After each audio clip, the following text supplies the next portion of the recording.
Now, you may have noticed a lot more people having snails as pets recently. These mollusk companions have become the perfect lockdown pet, and the snail hashtag has more than 300 million views on TikTok. Well, we caught up with snail owners to find out what they love about their slimy pets. Hi Newsround, I'm Isabelle and I'm here to tell you all about my pet snail, Keith. This is Keith and he's a giant African land snail. I like having a pet snail because he's easy to look after. I think they become popular during lockdown because they're interesting to find out about. The advice I would give is to make sure that the soil is moist and to make sure they get cuttlefish, which gives the shell calcium to make it stronger, and to make sure the container they're in is big enough. I think what we can learn from snails is to slow down and take a break when we need it most. Hi Newsround, I'm Polly and I'm Rosita. We're going to tell you about our pet snails. This is Cheeky and this is Daisy. These are our pet snails. I like snails because they're very easy to look after, and our snails live in a pond with a goldfish. My favourite thing about snails is they clean our ponds.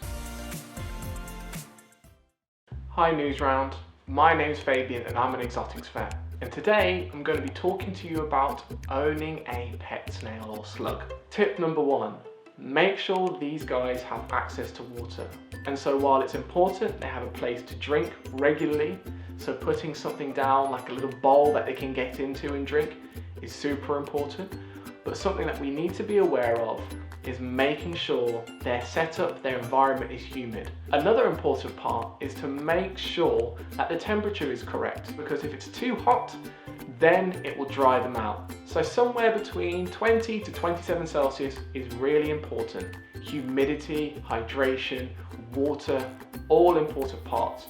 Tip number 2, making sure we've got a nice diverse diet. Sometimes it's really important to give them a variety of foods. And a bit like you, if you have the same meal every day, it gets really boring.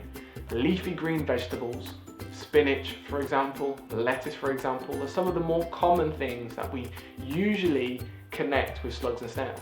But also fruits as well. Grapes is a really good example of a really tasty treat that these guys should have.